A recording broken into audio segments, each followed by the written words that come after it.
الحمد لله رب العالمين نحمده ونستعينه ونؤمن به ونتوكل عليه ونعوذ بالله من شرور أنفسنا ومن سيئات أعمالنا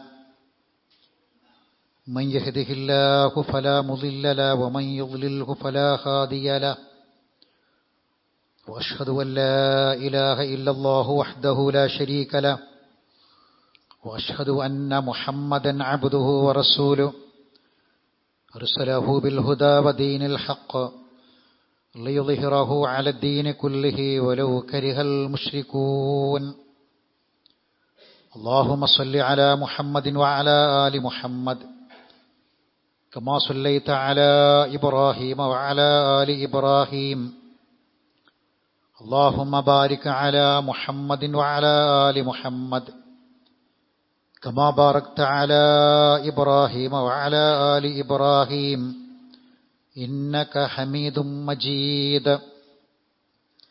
أما بعد فإن خير الحديث كتاب الله وخير الهدي هدي محمد صلى الله عليه وسلم وشر الأمور محدثاتها وكل محدثة بدعة وكل بدعة ضلالة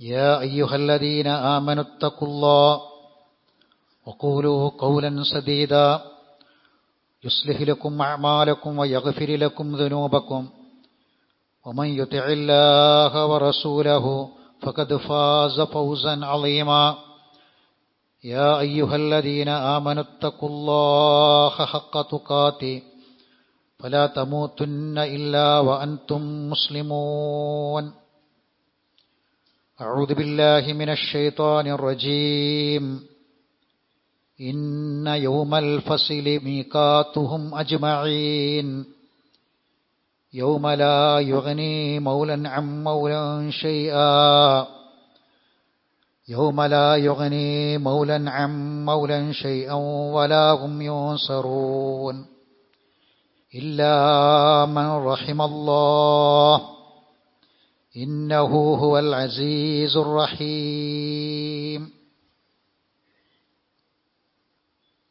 ബഹുമാനരായ സത്യവിശ്വാസികളെ, വിശ്വാസികളെ, അല്ലാഹു സുബ്ഹാനഹു വ തആലയുടെ ആജ്ഞാനിർദ്ദേശങ്ങളെ പൂർണ്ണമായും പാലിച്ചുകൊണ്ട് ജീവിക്കാൻ പരിശ്രമിക്കണമെന്ന് ഓർമ്മപ്പെടുത്തുകയാണ്, വസിയ്യത്ത് ചെയ്യുകയാണ്. അല്ലാഹു നമ്മെ അനുഗ്രഹിക്കുമാറാവട്ടെ. ഭൂമിയിലെ ഏറ്റവും ശ്രേഷ്ഠമായ ദിനങ്ങളിൽപ്പെട്ട ദുൽഹജ്ജ് മാസത്തെ ആദ്യത്തെ 10 ദിനങ്ങളിലെ 9-ാം ദിനത്തിൽ നോമ്പനുഷ്ഠിച്ചവരായി അല്ലാഹുവിൻ്റെ ഈ ഭവനത്തിൽ ജുമഅക്ക് വേണ്ടി നാം സമ്മേളിച്ചിരിക്കുകയാണ്. അല്ലാഹു നമ്മിൽ നിന്നും കബൂൽ ചെയ്യുമാറാവട്ടെ. ഈ ദിനങ്ങളിൽ നാം ചെയ്ത എല്ലാ അമലുകളും പൂർണ്ണമായും പ്രതിഫലം നൽകി അല്ലാഹു നമ്മിൽ നിന്നും സ്വീകരിക്കുമാറാവട്ടെ.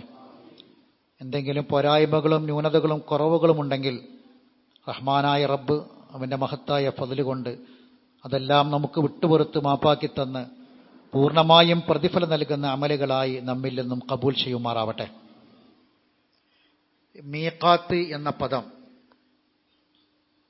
പരിശുദ്ധ ഖുർആനിൽ 7 തവണ ആവർത്തിച്ച ഒരു പദമാണ്.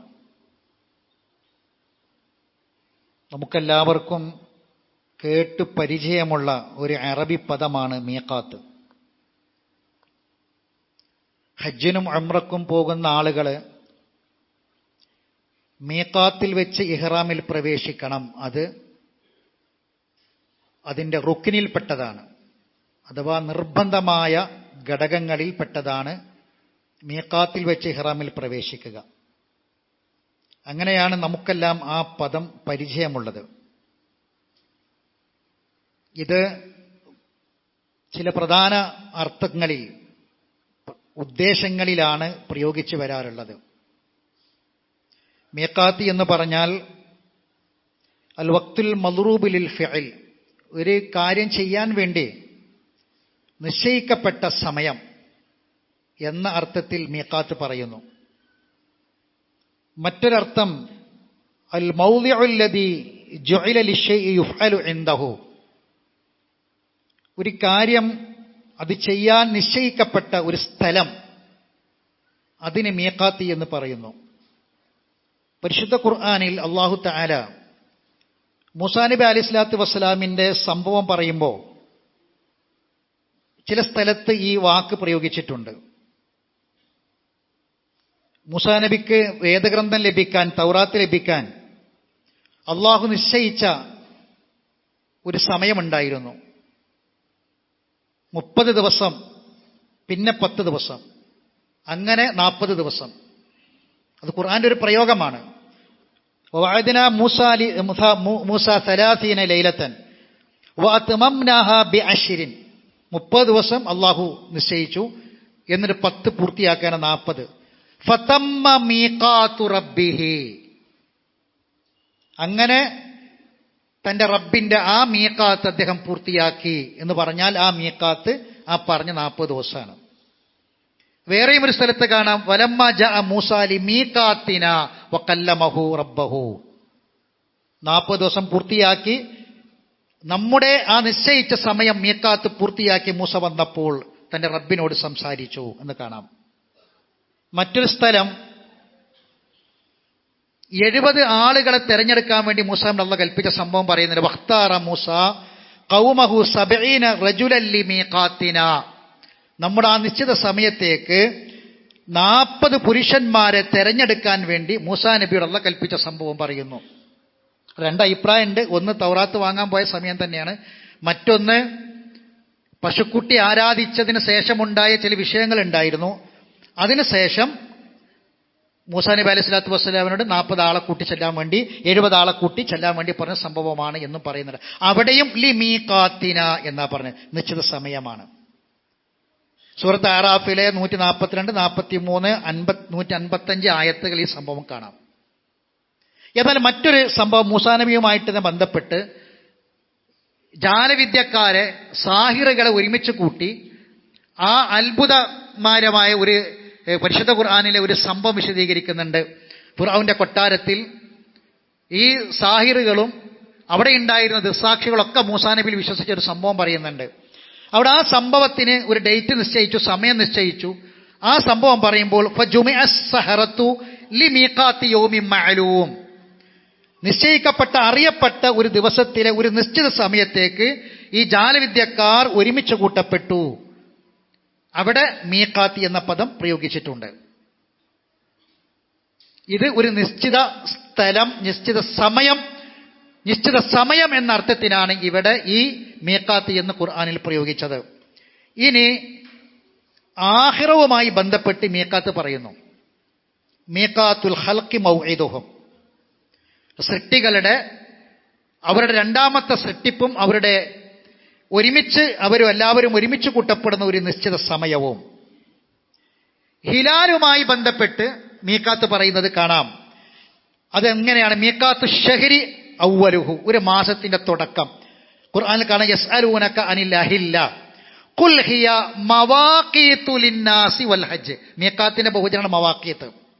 ജനങ്ങളുടെ ആവശ്യത്തിനും ഹജ്ജിനുമുള്ള കാലനിർണിതമായ ഒരു കാലനിർണയമാണ്. അതാണ് മവാഖീത്താണ് ഈ അഹില്ലത്തി എന്ന് പറയുന്നത് കാണാം. ഇനി പ്രയോഗമുണ്ട്, ബലഗൽ മീഖാത്ത് എന്ന് പറയും അറബിയിൽ. ബലഗൽ മീഖാത്ത് എന്ന് പറഞ്ഞാൽ, മീഖാത്ത് എത്തി എന്ന് പറഞ്ഞാൽ യുഷീറു ഇലാ ഹലാക്കിൽ ഇൻസാനി വ മൗതുഹു, അവന്റെ നാശമെടുത്തു, സമയമെടുത്തു. അതിന് മീഖാത്ത് എന്ന് പറയും. മവാഖീത്തുൽ അഖ്ലാം എന്ന് പറഞ്ഞാൽ, കലമറ പേനയാണ്. മവാഖീത്തുൽ അഖ്ലാം എന്ന് പറഞ്ഞാൽ സഅത്തുൽ അമലി ഫിൽ മക്തബ്, ഒരു ഓഫീസിലൊക്കെ അതിന്റെ ഡ്യൂട്ടി തുടങ്ങുക, ജോലി, എൻ്റെ പേന ചലിപ്പിച്ച് തുടങ്ങുക, ആ സമയത്തിന് പറയും. എന്നാൽ മവാഖീത്തുൽ ഹജ്ജ്, ഹജ്ജിന്റെ മീഖാത്ത്, അൽ അമാകിനല്ലത്തി തബ്ദഉ ഫിഹാ മനാസികു വ മവാളിഉ ഇഹ്റാമുൽ ഹജ്ജ്. അത് അവിടെ പറഞ്ഞ മീഖാത്ത് ഹജ്ജിന്റെ മനസ്സക്കുകൾ, മനാസിക്, അതിന്റെ കർമ്മങ്ങളൊക്കെ തുടങ്ങാൻ വേണ്ടി നിശ്ചയിച്ച് വെച്ചൊരു സമയം, അതിനുള്ള സ്ഥലം, അതാണ് മീഖാത്ത്. അപ്പൊ മീഖാത്ത് എന്ന വാക്ക് ഇനി നമ്മൾ മറക്കരുത്. മീഖാത്ത് എന്ന വാക്ക് നമ്മുടെ മനസ്സിൽ അത് ഉറപ്പിച്ചു വെക്കണം. അതെന്തിനാണെന്നറിയോ? ഇനി ഞാൻ പറയാൻ പോകുന്ന ഖുർആനിലെ 3 സ്ഥലത്ത് പറഞ്ഞ, അപ്പൊ 7 സ്ഥലത്താണ് മീഖാത്ത് വന്നത്, അല്ലെങ്കിൽ 4 സ്ഥലം നമ്മൾ പറഞ്ഞു. ഇനി ഒരു 3 സ്ഥലത്ത് ആവർത്തിച്ച മീഖാത്തുണ്ട്. ആ മീഖാത്ത് നമ്മുടെ ഹൃദയത്തിൽ എപ്പോഴും വേണം. എന്താണ് ആ മീഖാത്ത്? ഒരു ആള് കഅബയെ ലക്ഷ്യം വെച്ച് പുറപ്പെടലാണ് ഹജ്ജ്. ഹജ്ജ എന്ന് പറഞ്ഞാൽ ലക്ഷ്യം വെച്ച് പുറപ്പെട്ടു എന്നാ. വമൻ ഹജ്ജൽ ബൈത്ത, അൽ ബൈത്ത് കഅബയാണ്. കഅബയെ ലക്ഷ്യം വെച്ച് പുറപ്പെടുന്നതിനാണ് ഹജ്ജ് എന്ന് പറയാ. ഹജ്ജ എന്ന് പറഞ്ഞാൽ ഉദ്ദേശിച്ചു എന്നാണ് ആ വാക്കിന്റെ അർത്ഥം. കഅബയെ ഉദ്ദേശിക്കുന്നതിനാണ് ഹജ്ജ് എന്ന് പറയാ. വമൻ ഹജ്ജൽ ബൈത്ത അവി തമറ എന്നൊക്കെ പറയും. എന്താണ് ആ ഉദ്ദേശം? ഒരാള് ഹജ്ജിന് വേണ്ടി ഒരാള് സാമ്പത്തികമായൊക്കെ അയാൾക്ക് ഹജ്ജിനുള്ള അവസ്ഥയൊക്കെ ഉണ്ടായി. ഒരാൾക്ക് നിർബന്ധമാണ്. ഇസ്ലാമിന്റെ പഞ്ചസ്തംഭങ്ങളിൽ 5-ാമത്തേതാണ് ഹജ്ജ്. അപ്പോൾ ഒരാൾ ഹജ്ജിന് വേണ്ടി ഉദ്ദേശിക്കൽ എപ്പോഴാ? ഒന്നാമതായി മക്കത്ത് പോയി ഹജ്ജ് ചെയ്ത് വരാനുള്ള പൈസ അയാളെ കയ്യിൽ വേണം, ഒരാളെ കയ്യിൽ വേണം. പിന്നെ പൈസ ഉണ്ടായാലും പോരാ, ആരോഗ്യം വേണം. ഇതൊക്കെ ഒരാളാണ് ഹജ്ജിന് വേണ്ടി ഉദ്ദേശിക്കുക. എപ്പോഴാ? ഇതൊക്കെ ഉണ്ടായിട്ടും ഉദ്ദേശിക്കാത്ത ആൾക്കാരില്ലേ? ഇതൊക്കെ ഉണ്ടായിട്ട് ഉദ്ദേശിക്കാത്ത ആളുണ്ട്, കഅബയെ ഉദ്ദേശിക്കാത്ത ആൾക്കാരുണ്ട്. അപ്പൊ ഉദ്ദേശിക്കുന്ന ആൾക്കാര് ആ ഉദ്ദേശം അയാളെ മനസ്സിൽ തോന്നുക, എനിക്ക് ഹജ്ജിന് പോകണം, പൈസ കെട്ടണം എന്ന് തോന്നുന്നത് ഏത് സമയത്താ? അയാളെ പാപങ്ങളെ കുറിച്ച് ഓർക്കുമ്പോഴാണ്. പടച്ചോനെ, ഞാൻ ഇത്രയും കാലം ജീവിച്ചു, ഇനി എനിക്ക് സ്വർഗം കിട്ടാൻ ആലോചിക്കണം. സ്വർഗത്തിന് മുന്നിൽ നമുക്ക് തടസ്സമായി നിൽക്കുന്ന സംഗതി എന്താണ്? ഇത്രയും കാലം നമ്മൾ ജീവിച്ചു എന്നുള്ളതാണ്. നമ്മൾ പലപ്പോഴും ഇത്രയും കാലം ജീവിച്ചതാണ് പടച്ചോനെ എനിക്ക് സ്വർഗം നഷ്ടപ്പെടാൻ കാരണമാവുക. കാരണം ആ ജീവിതകാലത്ത് ഒരുപാട് തെറ്റുകൾ പറ്റിപ്പോയിട്ടുണ്ട്, തിന്മകൾ സംഭവിച്ചു പോയിട്ടുണ്ട്. ഉമ്മ പ്രസവിച്ച ദിവസം തന്നെ ഞാൻ മരിച്ചിരുന്നെങ്കിൽ ഞാൻ സ്വർഗത്തിലല്ലേ പടച്ചോനെ ആവുക? ഇപ്പൊ ഞാൻ മരിച്ചാൽ എനിക്ക് സ്വർഗം കിട്ടുമെന്നുള്ളതിന്റെ മുന്നിലുള്ള തടസ്സം, പേടി എന്താണ്? ഇത്രയും കാലം നമ്മൾ ജീവിച്ചതാ. ഈ ചിന്തയാണ് ഒരാൾക്ക് ഹജ്ജിന് പോകാൻ അയാൾ ഉദ്ദേശിക്കുന്നത്. തിന്മകളാണ്, പാപങ്ങളാണ്. അപ്പൊ അയാൾക്ക് എന്ത് വേണം? ഇനിയും അവസരമുണ്ട്. അയാൾ മരിക്കുകയാണെങ്കിൽ ജനിച്ച ദിവസം, ഉമ്മ അയാളെ പ്രസവിച്ച ദിവസം തന്നെ അയാൾ മരിച്ചാൽ എന്തായിരിക്കും അവസ്ഥ? അതുപോലെ ഉള്ള അവസ്ഥയിൽ മരിക്കാനുള്ള ഒരു അവസരമാണ് അള്ളാഹു കൊടുത്തത് ഹജ്ജ് എന്ന് പറയുന്നത്. അപ്പോഴാണ് ഒരു മനുഷ്യന് ഹജ്ജിനെ പറ്റി ചിന്തിക്കുക. ഹജ്ജിലെ എല്ലാ കർമ്മങ്ങളും നിങ്ങൾ ആലോചിച്ച് നോക്കി. നമ്മൾ പറയും ഹജ്ജ് മഖ്ബൂലും മബ്റൂറും ആകണമെന്ന് പറയും, എല്ലാവർക്കും വേണ്ടി പ്രാർത്ഥിക്കും. പലപ്പോഴും നമുക്ക് ചിലപ്പോൾ അതിന്റെ അർത്ഥം പോലും അറിയാം, എന്നാൽ നമ്മൾ അങ്ങനെ പറയും. എന്താണ് മഖ്ബൂല് മബ്റൂറ്? അത് ഹജ്ജ് മാത്രമാണോ? മഖ്ബൂൽ എന്ന് പറയാൻ അള്ളാഹ് സ്വീകരിക്കണം ഹജ്ജാകണം. പോയി വന്നിട്ട് കാര്യമില്ല, ഹാജി എന്നുള്ള പേര് കിട്ടിയിട്ട് കാര്യമില്ല. സൗദി അറേബ്യ കണ്ട് ജിദ്ദ ഇറങ്ങി മദീനത്ത് പോയി തിരിച്ചു വന്നിട്ട് കാര്യമില്ല. പാസ്പോർട്ടിൽ എമിഗ്രേഷനിൽ സൗദി അറേബ്യന്റെ സീല് വീണതുകൊണ്ട് കാര്യമില്ല. പിന്നെ എന്ത് വേണം? ഈ ചെയ്ത ഹജ്ജ് മഖ്ബൂലാകണം, പടച്ചോൻ കബൂൽ ചെയ്യണം. മബ്റൂർ എന്ന് പറഞ്ഞാൽ പുണ്യം കിട്ടുന്നതാകണം. എന്താണ് അങ്ങനെ പറയാ?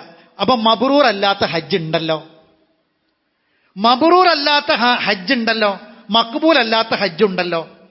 അതുകൊണ്ടല്ലേ ഹജ്ജ് മഖ്ബൂലും മബ്റൂർ ആകട്ടെ എന്ന് പ്രാർത്ഥിക്കണത്. ഇത് ഹജ്ജ് മാത്രമാണോ? എല്ലാ കർമ്മങ്ങളും അങ്ങനെയാണ്. ഇത് മഖ്ബൂലും മബ്റൂറും ആകണമെങ്കിൽ സഹോദരങ്ങളെ ഒരു മാനസികാവസ്ഥയിലേക്ക് നമ്മൾ എത്തണം. ഹജ്ജ് മാത്രമല്ല, ഇപ്പൊ നമ്മൾ ഹജ്ജിന്റെ സമയമായതുകൊണ്ട് പറയാം, നമ്മളെ എല്ലാ കാര്യം, നിസ്കാരവും നോമ്പും എല്ലാ കാര്യങ്ങളും എല്ലാം മഖ്ബൂലും മബ്റൂറും ആകണം. അള്ളാഹ് കബൂൽ ചെയ്യുന്നതാകണം, പ്രതിഫലം കിട്ടുന്നതാകണം. അതാകണമെങ്കിൽ എന്ത് വേണം? നമ്മളൊരു മാനസികാവസ്ഥയിലേക്ക് എത്തണം. ഏതാണ് ആ മാനസികാവസ്ഥ? അതാണ് ഇന്ന യൗമൽ ഫസ്ലി കാന മീഖാത. ഇന്ന യൗമൽ ഫസ്ലി കാന മീഖാത. ഇന്ന യൗമൽ ഫസ്ലി കാന മീഖാതുഹും അജ്മഈൻ. ഒന്ന് നബയിലെ ആയത്താണ്, ഒന്ന് ദുഹാനിലെ ആയത്താണ്. എന്താണ് ഇന്ന യൗമൽ ഫസ്ൽ? തീരുമാനത്തിന്റെ ദിവസം. കാന മീഖാത്ത, അത് സമയവും സ്ഥലവും നിശ്ചയിക്കപ്പെട്ടതാണ്. മീഖാത്ത് തീരുമാനത്തിന്റെ ദിവസം, യൗമുൽ ഫസ്ൽ. ഇന്ന യൗമൽ ഫസ്ലി കാന മീഖാത്തുഹും അജ്മഈൻ. തീർച്ചയായും ആ നിർണായകമായ തീരുമാനത്തിന്റെ ദിവസമാകുന്നു അവർക്കെല്ലാവർക്കുമുള്ളത്. അത് മീഖാത്താണ്, നിശ്ചിത സമയമാണ്. എപ്പോഴാ തീരുമാനമാകുക സഹോദരങ്ങളെ? നമ്മൾ ഈ ലോകത്തുനിന്ന് ഉള്ളതൊക്കെ ഇട്ടേച്ച് പോകണ ഒരു സമയമുണ്ട്, ഒരു സ്ഥലമുണ്ട്. അതാണ് യൗമുൽ ഫസ്ൽ. നാളെ പരലോകത്ത് ഉയർത്തെഴുന്നേൽപ്പിക്കപ്പെട്ട് നമ്മുടെ കാര്യത്തിൽ ഒരു തീരുമാനം പടച്ചവനെടുക്കും. ആ തീരുമാനത്തെക്കുറിച്ചുള്ള ചിന്തയാണ് ഹജ്ജിന് ഇറങ്ങി പുറപ്പെടാനുള്ള കാരണം എന്ന് ഞാൻ പറഞ്ഞു. അത് ഹജ്ജിന് ഇറങ്ങി പുറപ്പെടാൻ മാത്രമല്ല, വീട്ടിൽ നിന്ന് നിസ്കരിക്കാൻ പള്ളിക്ക് ഇറങ്ങി പുറപ്പെടാൻ, അങ്ങാടിയിൽ ബാങ്ക് കൊടുത്ത പള്ളിക്ക് വരാൻ, നോമ്പനുഷ്ഠിക്കാൻ, സൽക്കർമ്മങ്ങൾ ചെയ്യാൻ ഒക്കെ നമ്മളെ പ്രേരിപ്പിക്കേണ്ട കാര്യമാണ് ഈ മീഖാത്ത്. അത് മീഖാത്താണ്, യൗമുൽ ഫസ്ൽ മീഖാത്താണ് എന്ന ചിന്ത. അല്ലാഹു തആല സൂറത്ത് നബയിൽ എല്ലാവർക്കും കാണാപ്പാടുള്ള ആയത്താണ്. നമ്മളെ ജീവിതം, ഇപ്പം നമ്മൾ ജീവിക്കുന്ന ജീവിതം, നമ്മൾ എഴുന്നേൽക്കുന്നു, നമ്മളെ വീട് നേരം പുലരുന്നു, വൈകുന്നേരം ആകുന്നു, കുടുംബം, മക്കൾ, ഈ രംഗം ഇങ്ങനെ അല്ലാഹ് പറയാ, അലം നജ്അലിൽ അർള മിഹാദ, ഭൂമിയെ തൊട്ടിലാക്കിയില്ലേ, വൽ ജിബാല ഔതാദ, ഈ ഭൂമി ഇങ്ങനെ ഇളകിയാൽ ജീവിക്കാൻ പറ്റുമോ? ഇല്ല. അപ്പൊ അതിന് ആണിയാക്കി പർവ്വതത്തെ, വഹലക്കിനാക്കും മസുവാജ, ഒറ്റയ്ക്ക് ജീവിക്കാൻ പറ്റുമോ? ഇല്ല. ഇണകളാക്കി ഭാര്യയും മക്കളും കുടുംബമൊക്കെ ആയിട്ട് ജീവിക്കുന്നു. വജഅൽനാ നൗമക്കും സുബാത്ത, ഉറക്കത്തെ വിശ്രമമാക്കി തന്നു. ഒന്ന് ഉറക്കവും ഉണർച്ചയൊക്കെ വേണം. നമ്മുടെ ജീവിതമാണ് ഈ പറഞ്ഞത്. വജഅൽന ലൈല ലിബാസ, രാത്രിയെ വസ്ത്രമാക്കി. ഒരു ദാമ്പത്യ ജീവിതം, കുടുംബ ജീവിതമൊക്കെ വേണം നമുക്ക്. അതൊക്കെ പടച്ചവൻ ഉണ്ടാക്കി തന്നു. വജഅൽന നഹാറ മആശ, അത് മാത്രം മതിയോ? പോരാ, ജോലി വേണം, മൈഷത്തിന്റെ മാർഗം വേണം. അതിന് പകലിനെ മൈഷത്തിന്റെ മാർഗം തേടാനുള്ളതാക്കി തന്നു. വബനൈന ഫൗകക്കും സബ്അൻ ഷിദാദ, നിങ്ങൾ ജീവിക്കുന്നത് ഈ കൊച്ചു ഭൂമിയിൽ നിങ്ങൾക്ക് ഉപരിഭാഗത്ത് ഒരുപാട് അള്ളാഹുവിന്റെ ഭയങ്കര ശക്തമായ സൃഷ്ടികളുണ്ട്. അതിൽ നിന്നൊക്കെ കാവലാക്കി ആകാശത്ത് നിങ്ങൾക്ക് മേൽ അള്ളാഹു ഉണ്ടാക്കിയിട്ടുണ്ട്. വജഅൽനാ സിറാജം വഹാജ, ഭൂമിയിൽ നിങ്ങൾക്ക് ഊർജ്ജം വേണം, അതിന്റെ സ്രോതസ്സാക്കിയിട്ട് സൂര്യനെ പടച്ചവൻ ഉണ്ടാക്കി വെച്ചിട്ടുണ്ട്. വഅൻസൽനാ മിനൽ ബുഅ്സിറാത്തി മാഅൻ സജ്ജാജ, പിന്നെ വെയിൽ മാത്രം പോരാ, നല്ല മഴ വേണം. കുത്തിച്ചരിയുന്ന മഴക്കാറുകളെ, മഴമേഘങ്ങളെ നിങ്ങൾക്ക് അവൻ ഉണ്ടാക്കി. അതിൽ നിന്ന് നല്ല നല്ല ശക്തമായ മഴകൾ പെയ്യുന്നു. ലിനുഖ്രിജ് ബിഹി ഹബ്ബൻ വനബാത, അത് മുഖേന ചെടികളും ജീവജാലങ്ങളും ഒക്കെ വളരുന്നു. വജന്നാത്തിൻ അൽഫാഫ, ഇടതൂർന്ന തോട്ടങ്ങൾ ഉണ്ടാകുന്നു. ജീവിതം പഠിച്ചോ പച്ച കണ്ട് പറഞ്ഞു, എല്ലാം പറഞ്ഞു. നമ്മളെ ജോലി, നമ്മളെ മക്കള്, നമ്മളെ കുടുംബം, നമ്മളെ വീട് എല്ലാം പഠിച്ചോ പറഞ്ഞു. നമ്മളെ തോട്ടം, നമ്മളെ ഉപജീവന മാർഗം, ഇതൊക്കെ പഠിച്ചോ പറഞ്ഞു. എന്നിട്ട് പഠിച്ചോ പറഞ്ഞു അടുത്ത ആയത്ത് എന്താ? വജന്നാത്തിൻ അൽഫാഫ ഇന്ന യൗമൽ ഫസ്ലി കാന മീഖാത, ഇന്ന യൗമൽ ഫസ്ലി കാന മീഖാത, തീരുമാനത്തിന്റെ ദിവസം, സമയം നിർണയിക്കപ്പെട്ടിട്ടുണ്ട്, സ്ഥലം നിർണയിക്കപ്പെട്ടിട്ടുണ്ട്, അത് മീഖാത്താണ്. എന്തായിരിക്കും നമ്മളെ കാര്യത്തിലെ തീരുമാനം എന്താണ് എന്നുള്ള അറിയാനുള്ള ഒരു ബേജാറ്, ഒരു ഈമാനുള്ള മനുഷ്യരുണ്ടാകും. എന്തായിരിക്കും നമ്മളെ കാര്യത്തിൽ പടച്ചവന്റെ തീരുമാനം? അള്ളാഹ് പറയാണ്, തീരുമാനം സമയം നിശ്ചയിക്കപ്പെട്ട് മീഖാത്താണ്. അതുകൊണ്ട് നേരത്തെ പറഞ്ഞ ആകാശത്തിന് ഭൂമിക്ക് മുകളിൽ പടച്ചോനെ മറന്ന്, ഈ ദിവസത്തെ മറന്ന് ജീവിക്കണ്ട എന്നാണ്. ശരിക്ക് നമ്മൾ സാധാരണ പ്രയോഗിക്കുന്നൊരു പ്രയോഗമുണ്ട്, ഇഹ്റാം കെട്ടുകയെന്ന്. അതിനും വേണ്ടിയിട്ടാണ് ഇഹ്റാം കെട്ടുക. നമ്മുടെ നാട്ടിൽ പറയുന്നൊരു വാക്കാ, ഇവിടെ പറയുമെന്ന് എനിക്കറിയില്ല. നമ്മുടെ നാടുകളിലൊക്കെ പറയുന്ന വാക്കാണ്. അതിന് വേണ്ടിയിട്ട് അവനാണ്ട് ഇഹ്റാം കെട്ടിയെന്ന് എന്ന് പറഞ്ഞാൽ അതിൻ്റെ അർത്ഥം എന്താ? അതിനു വേണ്ടി മാത്രം അങ്ങോട്ട് തീരുമാനിച്ചാണ്ട് ഒഴിഞ്ഞിറങ്ങി എന്നാണ് വാക്കിന്റെ അർത്ഥം, അല്ലേ? ശരിക്ക് ഇഹ്റാം നിങ്ങൾ നോക്കി, ശരിക്ക് അങ്ങോട്ടൊരു മടക്കത്തിൻ്റെ ഉള്ള ശരിക്കൊരു പ്രതീകം തന്നെ അല്ലേ? ഇപ്പൊ സൗദി അറേബ്യയുടെ ഗവൺമെന്റിന്റെ ഗസ്റ്റായിട്ട്, രാജാവിന്റെ ഗസ്റ്റുകളായിട്ട് കുറെ ആൾക്കാർ ലോകത്തിന്റെ പല ഭാഗത്തും വന്നു. ഇന്ത്യയിൽ നിന്ന് പോയി, കേരളത്തിൽ നിന്ന് പോയി, രാജ്യത്തിന്റെ പല ഭാഗത്തും വന്നു. ആ കൂട്ടത്തില് വലിയ വലിയ രാജാക്കന്മാരുണ്ട്. രാജാവിന്റെ ഗസ്റ്റുകളായി ഹജ്ജിന് വന്ന ആൾക്കാരുടെ കൂട്ടത്തില് വലിയ വലിയ അംഗരക്ഷകരുള്ള, സുരക്ഷാ ഭടന്മാരുള്ള, ചുറ്റും സുരക്ഷാ ഭടന്മാരുള്ള രാജാക്കന്മാരുണ്ട്. അവരൊക്കെ എങ്ങനെയാണ് മക്കത്തേക്ക് വന്നത്? എല്ലാവരും ഒരു വെള്ളത്തുണി ഉടുത്തൊരു വെള്ളത്തുണി പോച്ചിട്ട്. അവരറിയുന്നൊരു വേഷം ഉണ്ടാകും. ഒരു രാജ്യത്തിന്റെ രാജാവ് ചിലപ്പോൾ അറിയപ്പെടലിന് അയാളെ വേഷവിധാനം കൊണ്ടായിരിക്കും. അവിടെ ആ നാട്ടിലൊരു വേഷം ഉണ്ടാകും, അറിയപ്പെടലെന്നെങ്ങനെ. അവിടെ എത്തിയപ്പം ഇത് ഏത് രാജാവാണോ പ്രജയാണോ ആരാണെന്നൊന്നും അറിയില്ല, എല്ലാവരും ഒരേപോലെ. എവിടുക്കാ പോണത്? ലബ്ബൈക്ക് അല്ലാഹുമ്മ ലബ്ബൈക്ക്, അള്ളാഹുവേ നിന്റെ വിളിക്കുത്തരം നൽകി ഞങ്ങൾ വന്നിരിക്കുന്നു. അള്ളാഹിന്റെ വിളിക്കുത്തരം കൊടുത്ത് അള്ളാഹിന്റെ അടുക്കലേക്കാ പോണത്. ആ പോകുന്നത് എല്ലാവരും ഒരേപോലെ. അതാണ് മീഖാത്തിൽ വെച്ച് ഇഹ്റാമിൽ പ്രവേശിക്കുക. എല്ലാവർക്കും ഒരു മീഖാത്ത്, ഏത് നാട്ടിൽ വരികയാണെങ്കിലും ആ നാട്ടിലേക്കൊക്കെ ഒരു മീഖാത്ത് നിർണയിച്ചിട്ടുണ്ട്. അവിടുന്ന് ആ വേഷം മാറാതാണ്ട് പോകാൻ പറ്റൂല. ആ മീഖാത്തിൽ വെച്ച് ഇഹ്റാമിൽ പ്രവേശിക്കാതെ ആ നാട്ടിൽ പോകാൻ പറ്റൂല, നിർബന്ധമാണ്, റുക്നാണ്. സഹോദരങ്ങളെ, നമ്മുടെ മനസ്സിലേക്ക് ഇത് നൽകേണ്ട സന്ദേശം അതാണ്. ഇനി നോക്കൂ നിങ്ങൾ, സൂറത്ത് മുർസലാത്തിൽ അല്ലാഹ് പറയാണ്, തീർച്ചയായും മീഖാത്ത് അത് നിശ്ചിതമാണ്. ആയത്ത് കേട്ടോളൂ. യൗമ ലാ യുഗ്നി മൗലൻ അൻ മൗലൻ ഷൈആ, തീർച്ചയായും നിർബന്ധമായും അവരെല്ലാവരും ഒരു നിശ്ചിത സമയത്ത് വന്നെത്തുക തന്നെ ചെയ്യും. ആ ദിവസം അവർക്ക് ഒരാൾക്കും ഒരു ബന്ധുവും മറ്റൊരു ബന്ധുവിനും ഒരു ഉപകാരവും ചെയ്യൂല, ഒരു സഹായവും അവർക്ക് കിട്ടൂല, അള്ളാഹുവിന്റെ റഹ്മത്തുള്ളവർക്കൊഴികെ എന്ന് അള്ളാഹു തആല പറഞ്ഞു വെച്ചു. ഒരു ബന്ധുവും ഒരു ബന്ധുവിന് ഉപകാരപ്പെടാത്ത ദിവസമാണ് യൗമുൽ ഫസ്ൽ. ഖുർആൻ അള്ളാഹ് ചോദിക്കുകയാണ്, എന്താണ് യൗമുൽ ഫസ്ൽ? വമാ അദ്റാക മാ യൗമുൽ ഫസ്ൽ. യൗമുൽ ഫസ്ലാണല്ലോ മീഖാത്ത് തീരുമാനം. അതെന്താണ് എന്ന് അത് ചോദിക്കുന്നുണ്ട്. വൈലുൻ യൗമ ഇദിലിൽ മുഖദ്ദിബീൻ. അന്ന് നിഷേധിച്ചവർക്കൊക്കെ ഭയങ്കരമായ നാശം തന്നെയായിരിക്കും. അവരുടെ തീരുമാനം അത് നാശത്തിന്റെ തീരുമാനമായിരിക്കും ഉണ്ടാവാന്ന്. ആരെ പറ്റിയെന്നറിയോ? കേട്ടോളൂ, നമ്മളതിൽ പെടരുത്. ഇന്നഹും കാനു കബിലദാലിക മുത്രഫീൻ. സുഖലോലുപരായി ജീവിച്ചവർ, സുഖലോലുപരായി ജീവിച്ചവരുടെ കാര്യത്തിൽ പടച്ചോന്റെ തീരുമാനം അത് നാശം തന്നെയായിരിക്കും. ഈ ദുനിയാവിൽ സുഖലോലുപർ എന്ന് പറഞ്ഞാൽ വലിയ കൊട്ടാരത്തിൽ താമസിക്കാണ്ട് വിചാരിക്കേണ്ട. പടച്ചോൻ തന്നതുകൊണ്ട് നമ്മൾ ഉള്ള മാതിരിയൊക്കെ ജീവിക്കുക, സുഖിച്ച് ജീവിക്കുകയാണ്. ഈ സുഖിച്ച് ജീവിക്കുക എന്ന് പറഞ്ഞാൽ പടച്ചോനെ മറന്നുള്ള ജീവിതം. ഒരു കൊട്ടാരത്തിൽ ജീവിക്കുന്ന ആളും സൗകര്യത്തോടെ സുലൈമാൻ നബി ജീവിച്ചില്ലേ, ദാവൂദ് നബി ജീവിച്ചില്ലേ? അവരെങ്ങനെ ഒരു രാജാക്കന്മാരല്ലേ? അവർ സുഖിച്ച് ജീവിച്ചെന്ന് പറയാൻ പറ്റുമോ? ഇല്ല. അവരാരാണ്? അബ്ദൻ ഷക്കൂറ, ആല ദാവൂദ ശുക്ര. ദാവൂദ് നബിന്റെ കുടുംബ സുലൈമാൻ നബിയിലെ മോനാണ്. ആ കുടുംബത്തെക്കുറിച്ച് അള്ളാഹ്ക്ക് നന്ദി കാണിച്ചു. പടച്ചോനെ മറക്കാതെ ജീവിച്ചോലാ. അപ്പൊ ഒരു കുടിലാണ്. 3 നേരം കഞ്ഞു കുടിക്കാനേ വകയുള്ളൂ, എന്നാലും കഞ്ഞു കുടിക്കാനേ വകയുള്ളൂ, എന്നാലും നിസ്കരിക്കൂല, അള്ളാന്റെ കൽപ്പന അനുസരിക്കൂല. പടച്ചോനെ മറന്ന് പരലോകത്തെ മറന്ന ജീവിതമെങ്കിൽ അത് സുഖലോലുപതയുള്ള ജീവിത. മനസ്സിലായില്ലേ? അതല്ലാതെ തെറ്റിദ്ധരിക്കണ്ട. അള്ളാഹ് പറയാണ് അവന്റെ തീരുമാനം യൗമുൽ ഫസ്ലിൽ മോശമായിരിക്കും. വകാന യുസിറൂന അലൽ ഹിൻസിൽ അളീം. അടുത്തത്, തെറ്റിൽ ഷടിച്ചു നിൽക്കുന്നവർ. തെറ്റാണെന്ന് അറിയാം, എന്നാലും ഇത്തനക്കും മാറൂല. തെറ്റാണ് ചെയ്യാൻ പാടില്ലാത്തതെന്നറിയാം, ഒരു തെറ്റാണെന്ന് അറിഞ്ഞിട്ടും പിന്നെയും അതന്നെ ചെയ്യാം. അവന്റെ യൗമുൽ ഫസ്ല്, അത് മീഖാത്താണല്ലോ, ആ തീരുമാനത്തിന്റെ ദിവസം അത് വളരെ മോശമായ തീരുമാനമായിരിക്കും. വകാനു യഖൂലുന ഇദാ മിത്ന വകുന്ന തുറാബൻ വഇളാമന ഇന്ന ലമബൂസുൻ. പിന്നെ ചില ആൾക്കാർ ഇന്നിങ്ങനെ വളർന്നു വരുന്ന ഒരു ചെറുപ്പക്കാർക്കിടയിലൊക്കെ മതനിഷേധം, ദൈവനിഷേധം.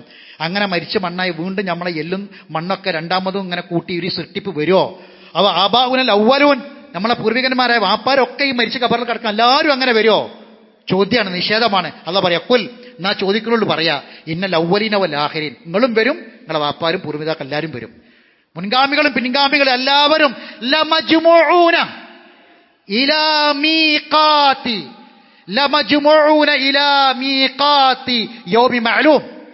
എല്ലാവരും ഒരുമിച്ച് കൂട്ടപ്പെടുക തന്നെ ചെയ്യും. ഇലാ മീഖാതി യൗമി മഅലൂം, അവർ ഒരുമിച്ച് കൂട്ടപ്പെടും. അറിയപ്പെടുന്ന ഒരു ദിവസത്തേക്ക്, ഒരു നിശ്ചിത സമയത്തേക്ക് അവർ ഒരുമിച്ച് കൂട്ടപ്പെടുക തന്നെ ചെയ്യും എന്ന് അല്ലാഹു തആല പറയാണ്. സഹോദരങ്ങളെ, നമ്മൾ മനസ്സിലാക്കേണ്ടത്, അള്ളാഹ് പറയുന്നത് യൗമുൽ ഫസ്ൽ എന്ന് പറഞ്ഞാൽ ആർക്കും ഉപകാരപ്പെടൂല. അറഫങ്ങൾ നോക്കി, മിന നോക്കി, മുസ്ദലിഫ നോക്കി, എന്താണൊക്കെ അവിടുത്തെ അവസ്ഥ? ലക്ഷങ്ങൾ ഒരാളെ നോക്കണില്ല, അവനാന്റെ സ്വന്തം കാര്യം. അതല്ലേ മഹ്ശർ? ആളുകൾ അങ്ങനെ കൂട്ടമായി അറഫയിൽ നിന്ന് അങ്ങനെ ഒഴുകാണ് മുസ്ദലിഫയിലേക്ക്. അള്ളാഹ് പറയാം, നാളെ പരലോകത്ത് കൂട്ടമായി റബ്ബിനടുക്കിലേക്ക് അവർ വരും.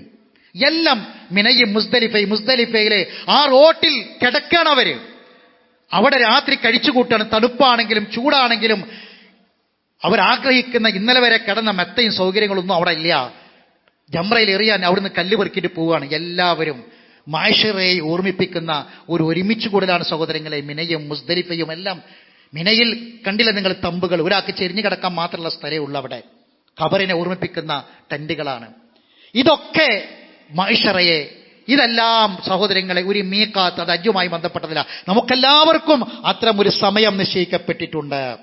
ഒരു ബന്ധുവും ഒരു ബന്ധുവിന് ഉപകാരപ്പെടൂല. അങ്ങനെയാണ് മക്കൾക്ക്, കുടുംബത്തിനൊക്കെ ഹജ്ജിന് പോകാതെ ഉള്ള പൈസ, ഉള്ള സമ്പത്ത് അതൊക്കെ ഇങ്ങനെ കൂട്ടിവെച്ച് ഒരുമിച്ച് കൂട്ടിവെച്ച് അത് ഞാൻ മരിച്ച എൻ്റെ മക്കൾക്കൊന്നും ഉണ്ടാവൂല. ഈ മക്കൾക്ക് സമ്പത്ത് വിട്ടു പോകാൻ വേണ്ടിയിട്ട് ഹജ്ജിന് പോകാൻ ബാധ്യത ഉണ്ടായിട്ടും ഹജ്ജിന് പോകാതെ ഇതൊക്കെ കെട്ടിപ്പൂട്ടി വെച്ച ആൾക്കാർ ചിന്തിക്കുക. അള്ളാഹ് പറയാ, ഒരു ബന്ധുവിന് ഉപകാരപ്പെടുന്ന ദിവസം, തീരുമാനത്തിന്റെ ദിവസം. ഇന്നമാ തുഅദുന ലവാഖിഅ, തീർച്ചയായും ആ വാഗ്ദാനത്തിന് ദിവസം നടപ്പിൽ വരിക തന്നെ ചെയ്യും. ഫൈദ നുജൂമു തുമിസത്, നക്ഷത്രങ്ങൾ തുടച്ചു നീക്കപ്പെട്ടാൽ. വൈദ സമാഉ ഫുരിജത്, ആകാശം അത് തുടർന്ന് വിടർത്തപ്പെട്ടാൽ. വൈദൽ ജിബാലു നുസിഫത്, പർവ്വതം അത് പൊടിക്കപ്പെട്ടാൽ. വൈദർ റസൂലു ഉഖിതത്, പ്രവാചകന്മാർക്ക്, ദൈവദൂതന്മാർക്ക് നിശ്ചിത സമയം, ആ സമയം നിശ്ചയിക്കപ്പെട്ടാൽ. ലിഅയ്യി യൗമിൻ ഉജ്ജിലത്, ഏതൊരു ദിവസത്തേക്കാണ് അവർക്ക് അവധി നിശ്ചയിക്കപ്പെട്ടിട്ടുള്ളത്? ലിയൗമിൽ ഫസ്ൽ, ഏത് ദിവസത്തേക്കാണ് അവർക്ക് അവധി നിശ്ചയിക്കപ്പെട്ടിട്ടുള്ളത്? അതൊരു ചോദ്യം ചോദിക്കുക. ലിഅയ്യി യൗമിൻ ഉജ്ജിലത്, ഏത് ദിവസത്തേക്കാണ് അവധി അജൽ നിശ്ചയിക്കപ്പെട്ടത്? ലിയൗമിൽ ഫസ്ൽ, അത് യൗമുൽ ഫസ്ലിലേക്കാണ്. തീരുമാനത്തിന്റെ ദിവസത്തേക്ക് അവധി നിശ്ചയിക്കപ്പെട്ടുള്ളത്. ആ തീരുമാനം സഹോദരങ്ങളെ നമ്മുടെയൊക്കെ കാര്യത്തിൽ എങ്ങനെയൊക്കെ ആയിരിക്കുമെന്ന് നമ്മളൊന്ന് ആലോചിക്കുക. ആ ആലോചനയിൽ നമുക്കൊരു ഉത്തരം കിട്ടണം. നമ്മളെ ഭാവി ജീവിതം ധന്യമായി തീരണം. അല്ലാഹു നമ്മെ അനുഗ്രഹിക്കുമാറാവട്ടെ. അഖൂലു ഖൗലി ഹാദാ അസ്തഗ്ഫിറുല്ലാഹൽ അലീമ ലീ വലക്കും ഇന്നഹു ഹുവൽ ഗഫൂറുർ റഹീം.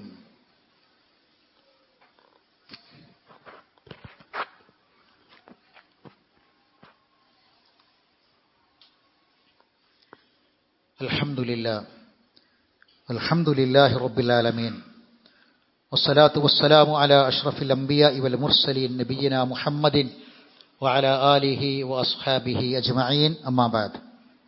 അയ്യുഹന്നാസ് ഇത്തഖുല്ലാഹ ഇബാദല്ലാഹ്. അല്ലാഹുവിന്റെ വിധിവിലക്കുകളെ സൂക്ഷിക്കണമെന്ന് ഒരിക്കൽ കൂടി ഓർമ്മപ്പെടുത്തുകയാണ്. നാളെ യൗമുൻ നഹർ, ദുൽഹജ്ജ് 10 യൗമുൻ നഹറാണ്. ഭൂമിയിലെ ഏറ്റവും മഹത്തരമായ ദിവസങ്ങളിൽപ്പെട്ടൊരു ദിവസമാണ്. ഹദീസുകളിൽ ധാരാളം ആ ദിവസത്തിന്റെ പ്രത്യേകതകൾ വന്നിട്ടുണ്ട്. പ്രധാനമായും നമ്മൾ ശ്രദ്ധിക്കേണ്ടത്, ഒന്ന്, നാളെ നമ്മൾ ചെയ്യേണ്ട പ്രത്യേക ഇബാദത്ത് പെരുന്നാൾ നമസ്കാരമാണ്. ഇൻഷാ അല്ലാഹ് നമ്മുടെ ഈദ്ഗാഹ് തന്നെ സംഘടിപ്പിച്ചിട്ടുണ്ട്. മഴയില്ല എങ്കിൽ സാധാരണ ഈദ്ഗാഹ് നടക്കുന്ന നമ്മുടെ മൈതാനത്ത് തന്നെ അതിനുവേണ്ട സൗകര്യങ്ങളൊക്കെ നമ്മുടെ ബഹുമാനനായ ബഷീർ സാഹിബ് അവിടെ ചെയ്തിട്ടുണ്ട്. അള്ളാഹു അദ്ദേഹത്തിന് ബർക്കത്ത് പ്രദാനം ചെയ്യട്ടെ. മഴ ഇല്ലെങ്കിൽ ഇൻഷാ അല്ലാഹ് അവിടെ നമ്മുടെ ഈദ്ഗാഹ് നടക്കുന്നിടത്ത് നടക്കും. ഇല്ല എങ്കിൽ നമ്മളെ പള്ളിയുടെ ഭാരവാഹികൾ നമ്മുടെ ഈ മുറ്റത്ത് ഒരു ഷീറ്റ് അവർ കെട്ടി ഇവിടെ തന്നെ ചെയ്യുന്നുണ്ട്. എല്ലാവർക്കും സ്ത്രീകൾക്കടക്കം പങ്കെടുക്കാൻ പറ്റിയ രൂപത്തിൽ. അപ്പം നാളത്തെ പെരുന്നാൾ നമസ്കാരത്തിൽ ഈദ്ഗാഹ് ആണെങ്കിലും പള്ളിയിൽ വെച്ചുള്ള നമസ്കാരമാണെങ്കിലും ഇൻഷാ അല്ലാഹ് സ്ത്രീകൾക്ക് കൂടി പങ്കെടുക്കാനുള്ള, കുട്ടികൾക്കൊക്കെ പങ്കെടുക്കാനുള്ള അവസരം ഉണ്ടായിരിക്കും. കൃത്യം 7:15 ഇൻഷാ അല്ലാഹ് നമ്മുടെ നമസ്കാരം ആരംഭിക്കുക. 7:15 തന്നെ കൃത്യ നമസ്കാരത്തിന് പള്ളിയിലാണെങ്കിലും ഈദ്ഗാഹിലാണെങ്കിലും അവിടേക്ക് കൃത്യമായി എത്തിപ്പെടുക. തക്ബീർ അറഫ ദിവസം മുതൽ ചൊല്ലിത്തുടങ്ങേണ്ടതാണ്. ഇന്ന് മുതൽ ചൊല്ലിത്തുടങ്ങണം. ഫർദ് നമസ്കാരങ്ങൾക്ക് ശേഷമൊക്കെ ബലി പെരുന്നാളിന്റെ തക്ബീർ അറഫ മുതൽ ആരംഭിക്കേണ്ടതാണ്. ഏതുവരെ?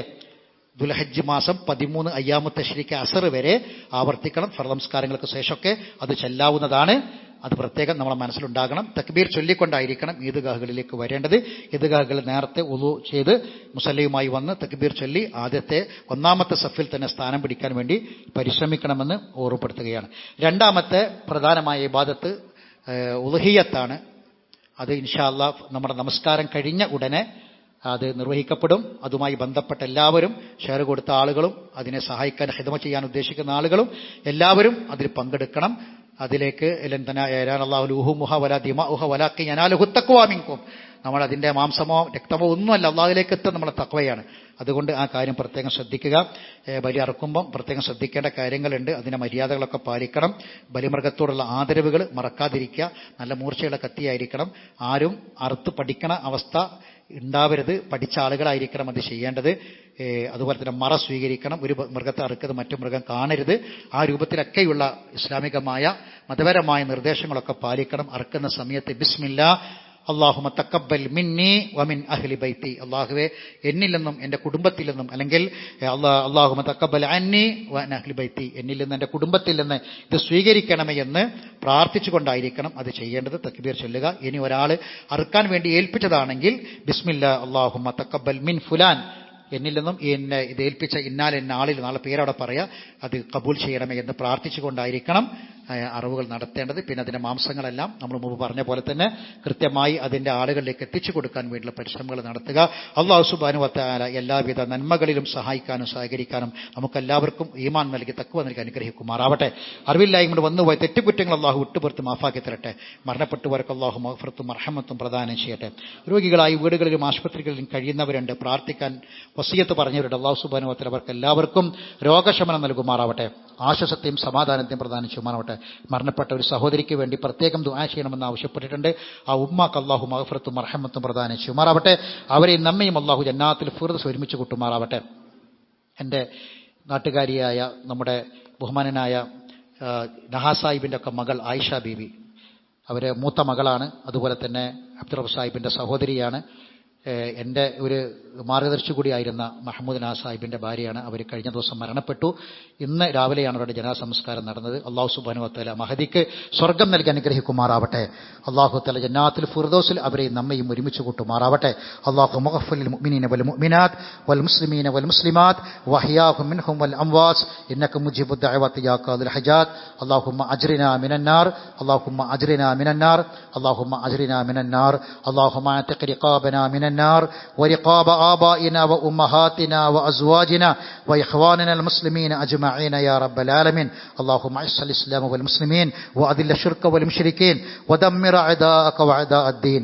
ربنا تقبل منا دعاءنا إنك أنت السميع العليم وتب علينا إنك أنت التواب الرحيم. وآخر دعوانا أن الحمد لله رب العالمين.